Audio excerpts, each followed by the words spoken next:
Hello friends, स्वागत आहे तुमचे पुन्हा एकदा एका नवीन व्हिडिओमध्ये. तर आजच्या व्हिडिओमध्ये आपण हे बघा 40 साईज कटोरी ब्लाउजची पूर्ण कटिंग बघणार आहे.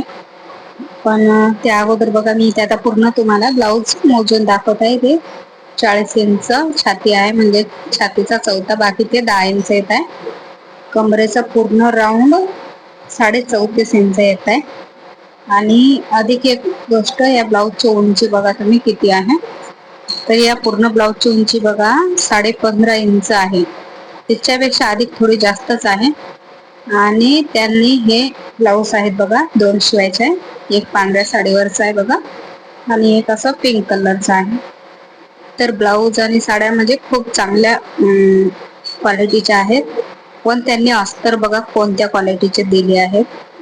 तर एकदम पॉलिस्टर अस्तर दिले आहे, आणि 80 सेंटीमीटर त्याच्यावर लिहून आहे फक्त, पण ते 80 सेंटीमीटर सुद्धा नाहीयेत. आता तुम्ही सांगा, एवढी मोठी साईज आहे आणि एवढं मोठी साईजचे आपण एवढ्या ब्लाउज पीसवर कसं काय कटिंग करणार आहे, म्हणजे एवढासा अस्तर कसा काय पुरणार आहे.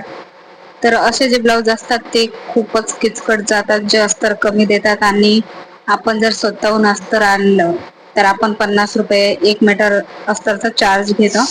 तर त्यांना ते खूप जास्त वाटतं. त्याच्यामुळे ते काय करतात, असं 20-20 रुपयाचं किंवा 20-25 रुपयाचं असं अस्तर आणून देतात. पण मग आपल्याला शिवत्या वेळी किती त्रास होते हे त्यांना नाही समजत. तर आता हे देणं आहे अर्जंट, तर कसं तरी आता शिवणच आहे. आता मी त्यांना नाही सुद्धा नाही म्हणू शकत. इथे बघा 40 साईज आहे. तर इथे 40 साईज साठी मी गळा डीप नेत आहे, तर मी 5.5 इंच शोल्डर घेतले आहे. आणि आता इथे मी आर्मोलचं जे आर्मोल आहे ते मी 5.25 घेतले आहे. पण इथे काय करायचं आहे, आता आर्मोल राऊंड आपल्याला मोजून घ्यायचा आहे. तर मी ते 5.25 वर आर्मोल टाकले आहे. 2 लाईन एवढं आतमधून शोल्डरच्या बघा वरच्या बाजूला इथे आतमधून राऊंड दिला आहे. आणि समोरचा भाग मी पेपर कटिंग करत आहे. तर इथे 1 इंच आर्मोलला गोलाई दिली आहे. कमरेचा चौथा भाग 8.5 इंच आणि 1.5 इंच शिलाईसाठी एक्स्ट्राचा. तर अशा प्रकारे आता हे बेसिक ड्राफ्टिंग झालं आहे. तर आता काय करायचं आपल्याला, इथे समोरच्या गळ्याची उंची मोजायची आहे. तर समोरच्या गळ्याची उंची बघा इथे लगभग 6.5 इंच येत आहे.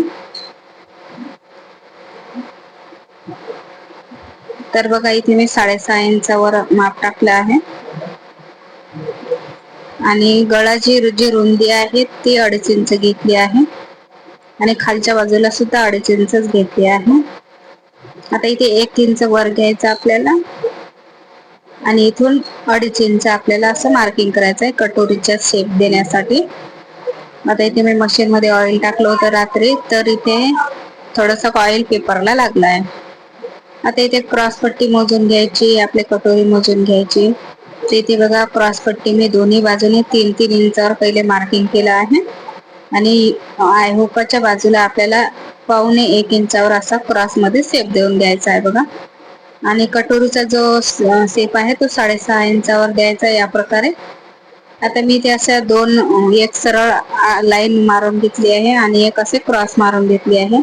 आणि या प्रकारे असा त्याच्या मधोमध आपल्याला कटोरीचा शेप देऊन घ्यायचा आहे. तर आता इथे आर्मोल राऊंड मोजून घ्यायचा आहे एकदा. तर तयार ब्लाउजचा आर्मोल राऊंड इथे 8.5 इंच येत आहे, म्हणजे 8.25 इंच येत आहे. तर आपल्याला जे माप टाकले आपण आर्मोलचं ते सुद्धा मोजून घ्यायचं. तर इथे हा आर्मोल राऊंड जास्त होत आहे, तर मी इथे 1/2 इंच जो आर्मोलची उंची आहे ते कमी करून घेतली आहे बघा या प्रकारे. म्हणजे 5.25 घेतलं होतं मी आर्मोलची उंची, तर इथे मी 5.5च घेतली आहे. आणि परत इथे 1 इंचावर मार्किंग करून समोरच्या आर्मोलला शेप दिला, तर इथे बघा बरोबर आपला 8.5 इंच पर्यंत आलेला आहे आर्मोल राऊंड. तर अशा प्रकारे आपल्याला तयार ब्लाउजचा आर्मोल राऊंड मोजायचा आहे. त्यानंतर आपल्याला जो आपण मार्किंग केला आहे त्याचा आर्मोल राऊंड मोजून घ्यायचा आहे, नंतरच कटिंग करायचं आहे. आता इथे बघा मी जो दुसऱ्या वेळी टाकलेला आहे आर्मोल राऊंड तिथूनच कटिंग केली आहे. आणि आता समोरच्या भागाचं आपण पेपर पॅटर्न इथे कटिंग झालेलं आहे. आता कटोरी आपल्याला दुसऱ्या पेपरवर वाढवायची आहे. इथे काय करायचंय, कटोरीच्या खालच्या टोकाला इथे थोडस 1/2 इंच असं कट करायचं आहे. आता इथे बरोबर शेप देऊन घ्यायचा आहे आपल्याला. आता इथे मी कटोरी ब्लाउजला काय करते बघा, इथे 1/2 इंच याच्यामधून कट करून टाकते आर्मोलच्या राऊंड मधून असा पेपर, आणि इथे परत हा भाग चिपकवून घेते. याने काय होते, जे आता समोरच्या भागाला आपण उंची वाढवून घेतो तर ते उंची वाढवल्यामुळे वर कपडा जमा होतो, तर आर्मोलच्या राऊंड मध्ये आणि कटोरीच्या राऊंड मध्ये इथे कपडा जमा होतो आणि रिंकल्स येतात. तर इथे काय करते मी, असं पेपर पॅटर्न तयार केलं मोठ्या साईज साठी, तर इथे मी एवढा 1/2 इंच भाग त्याच्यातून काढून टाकते आणि परत पॅटर्न जोडून घेते. आता याला आपण सुकू देऊ, थोडं साईडला ठेवू, आणि इथे बघा क्रॉस पट्टीचं जे मार्किंग होतं तेच कट करायचं आहे. आता हे जे पॅटर्न आहे कटोरीचं ते दुसऱ्या पेपरवर काढायचं आहे आपल्याला, वाढवून घ्यायची आहे कटोरी. तर इथे बघा आता जसं आहे तसंच पहिले मार्किंग करून घ्यायचं आहे आणि नंतर आपल्याला वाढवून घ्यायचं आहे. तर या प्रकारे बघा पहिले मार्किंग करून घेत आहे मी. तर तुम्हाला सुद्धा अशाच प्रकारे मार्किंग करून घ्यायचं आहे. आता इथे बघा जी हुकाची बाजू आहे त्या बाजूला मी 1 इंच वाढवलं आहे, आणि जी फिटिंगची बाजू आहे त्या बाजूला मी 1.5 इंच वाढवलं आहे. तर या प्रकारे आता दोन्हीचा सेंटर काढून घ्यायचा आपल्याला आणि सेंटर मध्ये मार्किंग करून घ्यायचे, आणि इथे खालच्या बाजूला 1.5 इंच वाढवायचं आहे. तर मोठी साईज आहे तर आपल्याला टक्स थोडा वाढवून घ्यायचा आहे. तर मी फिटिंगच्या साईडला 1.5 इंच वाढवला आहे. तर आता काय करायचं आहे, वरच्या बाजूला 1/2 इंच शिलाईसाठी वाढवून घ्यायचं आहे, आणि दोन्ही बाजूला वाढवून घ्यायचंय 1/2 इंच, असे या प्रकारे क्रॉस मध्ये आपल्याला शेप देत घ्यायचं आहे कटोरीचा. आता जसं मार्किंग केलेलं आहे आपण वाढवून तसंच कट करायचं आहे. तर मी अधिक एक गोष्ट सांगते, मी जी आपली आय हुकाची बाजू आहे त्या बाजूला कमी का घेतला आहे वाढून, तर त्याने काय होते, आपल्या कटोरीचा जो शेप आहे तो एकदम चांगला येते, म्हणजे फिटिंग मध्ये चांगलं बसते. तर त्यासाठी मी फिटिंगच्या साईडला 1.5 इंच वाढवलं आणि आय हुकाच्या साईडला 1 इंच वाढवलं. आता बघा इथे आता मी कपड्यावर कटिंग करत आहे. तर इथे मी जो व्हाईट कलरचा अस्तर आहे तो घेतला इथे पहिले. आता मी इथे आपल्याला मशीनवर कपडा, म्हणजे याची उंची खूप जास्त आहे तर कमी पडत आहे टेबल सुद्धा, तर मी इथे काय करते, हुकाच्या बाजूला तिकडे कपडा सरकवून ठेवते. पण त्या अगोदर मी इथे ऑइल टाकलं होतं तर मशीन मध्ये ते मी साफ नव्हतं केलं, तर कपड्याला लागू नये म्हणून इथे मी ऑइल साफ केलाय पहिले. आता ब्लाउजची पूर्ण उंची इथे 15.5 आहे, तर याच्यामध्ये मी 16.5 इंच 1 इंच वाढून घेतलाय, तर 16.5 इंच टाकलाय. आणि अधिक एक गोष्ट सांगायची राहिली, समोरच्या जे ब्लाउजची उंची आहे, जे आपण पॅटर्न तयार केलं त्याच्यामध्ये मी 17 इंच घेतला आहे, म्हणजे 1.5 इंच वाढून घेतला आहे, म्हणजे अर्धा इंच पाठीमागच्या भागापेक्षा जास्त उंचीमध्ये वाढून घेतलाय.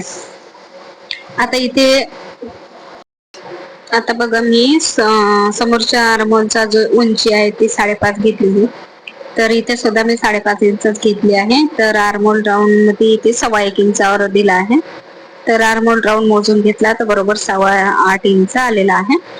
तर या प्रकारे आता बघा आपल्याला कमरेचा आणि छातीचा सेम माप टाकायचा आहे. हा पाठीमागचा भाग आपण कटिंग करत आहोत. तर आता खालच्या बाजूला त्यांची 5.25 इंच तयार पट्टी आहे, तर मी इथे 5.6 इंचावर मार्किंग केले आहे आणि इथे बॉक्स तयार करून घेतला आहे. तर जी गळ्याची रुंदी आणि म्हणजे वरच्या बाजूची रुंदी खालच्या बाजूची रुंदी मी 2.5 इंचच घेतली आहे, वाढवून वगैरे घेतलं नाही आहे. आता इथे हा कपड्यावर चॉक सुद्धा चालत नाहीये, पूर्ण वेगळाच कपडा आहे म्हणजे पॉलिस्टर टाईप, तर पण आता ऍडजस्ट करावं लागणार आहे, जाऊ द्या. तर इथे बघा आता जसं मार्किंग होतं तसं कट करून घेतलं आहे. तर पाठीमागच्या भागात मी 1/2 इंच कमी माप टाकलं आहे, छातीचं 9.25 इंचावर छातीचा चौथा भाग टाकलाय. आता बघा इथे जो समोरचा आपला पॅटर्न आहे तो इथे ठेवायचा आहे या प्रकारे, आणि मार्किंग करून घ्यायचं आहे. व्यवस्थित मार्किंग करायचं आहे काटोकाट आपल्याला, आणि जसं मार्किंग करत तसंच आपल्याला कटिंग करायचं आहे.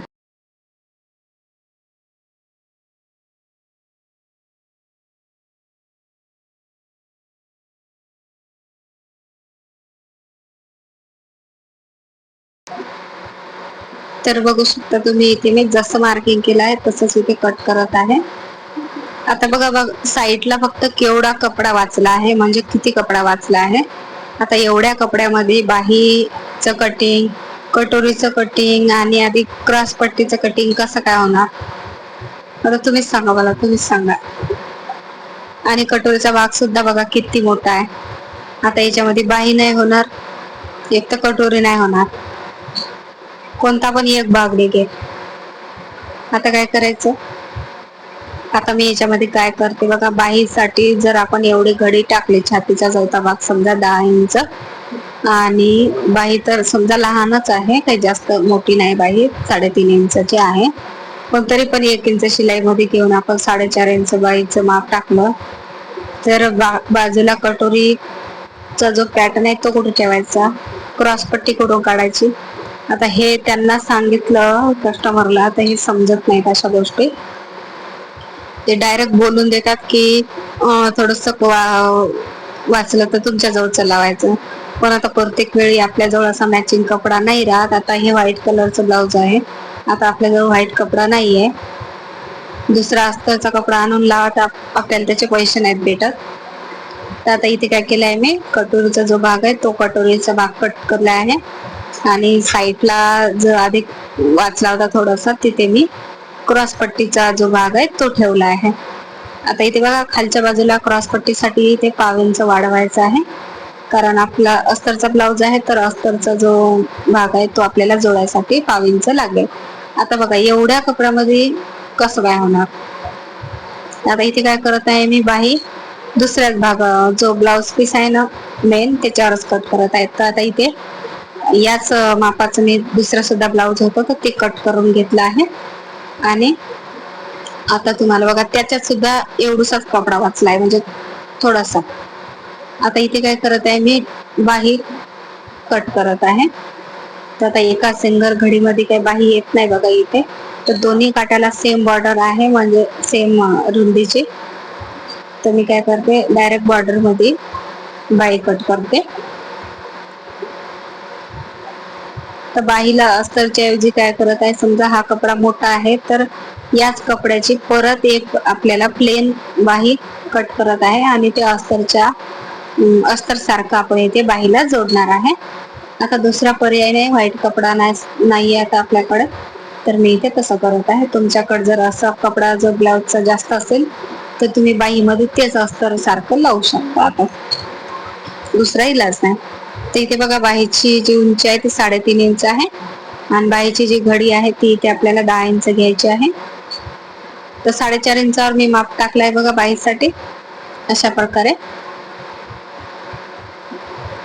आता या प्रकारे आता इथे बघा 2.5 इंच आपल्याला बाहीची जी कॅप आहे ती घ्यायची आहे आणि शेप देऊन घ्यायचा आहे असा बाहीचा.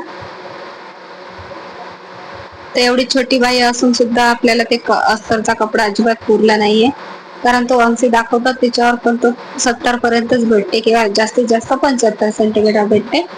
आता जो बाहीचा दंड घेरा आहे तो बघा इथे 7 इंच आहे आणि 1.5 इंच शिलाईसाठी. अशा प्रकारे आता हे बाहीचा कटिंग झालेला आहे. तर आता काय करायचं आहे, हा जो बाहीचा भाग आहे तो सेम कपड्यावर आपल्याला साईडला ठेवून घ्यायचा आहे आणि अधिक एक तसंच आपल्याला कट करून घ्यायचं आहे बाहीचं पॅटर्न, म्हणजे ते आपण अस्तर सारखं त्याला लावणार आहे.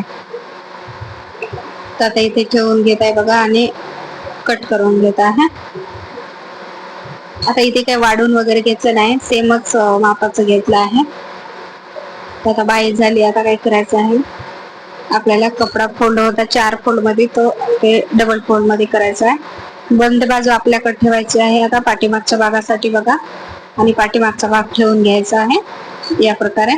आता जास्त मार्जिन ठेवत नाहीये मी इथे, कारण की कपडा आपल्याला पुरला पाहिजे.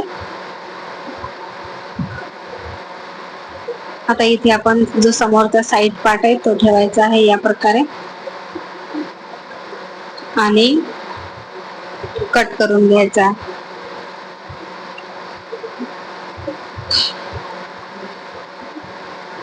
तर इथे या प्रकारे बघा आता कट झालेला आहे. आता आपली राहिली काय, क्रॉस पट्टी आणि कटोरीचा भाग. ते इथे बघा क्रॉस पट्टी या प्रकारे ठेवून घेत आहे मी. आता जी जास्त रुंदीची बाजू आहे ती या बाजूला ठेवून घेत आहे आणि कट करून घेत आहे बघा. आता याच्यामध्ये आपल्याला कटोरी ठेवायची आहे. तर आता कटोरीच्या खालच्या बाजूला थोडासा जो काठाचा कपडा आहे तो येणार आहे. तर तेवढा कपडा आला समोरच्या भागाला तर चालून जाईल. इथे मी बघा तिरकस मध्ये ठेवला आहे. तर आता जो ब्लाउजचा पीस होता तो तर खूप मोठा होता, तरी सुद्धा हे ब्लाउजची उंची रुंदी सर्वच काही मोठ्या मापात असल्यामुळे इथे तो सुद्धा पुरलेला नाही आहे. म्हणजे बरोबर मापाचा पुरला वाचला नाही आहे थोडासा पण. आता इथे आपल्याला याची पायपिंग याची दोरी बनवायची आहे पाठीमागच्या गळ्याला लावण्यासाठी. तर या प्रकारे मी हे ब्लाउज पूर्ण कटिंग केलेलं आहे. तर आता याच्या स्टिचिंगचा व्हिडिओ पुढच्या व्हिडिओमध्ये दाखवते स्टिचिंग याची, कारण की एकाच व्हिडिओमध्ये खूप लांब होतं. तर हे बघा आता याच्यामध्ये आपल्याला पायपिंगच्या पट्ट्या वगैरे थोडस काढू शकतो. थोडासा कपडा आहे तर तिरकस मध्ये असे 1.25 इंचाच्या पट्ट्या काढायच्या आहे आपल्याला. तर तुम्हाला व्हिडिओ कसा वाटला कमेंट मध्ये नक्की सांगा, आणि जर आवडला असेल तर व्हिडिओला लाईक करा, चॅनलला सबस्क्राईब करा. अशा नवीन व्हिडिओसाठी बेल आयकॉन नक्की प्रेस करा. तर इथे बघा दुसरा ब्लाउज मी कटिंग करून घेत आहे. आता भेटू पुढच्या व्हिडिओ मध्ये, तोपर्यंत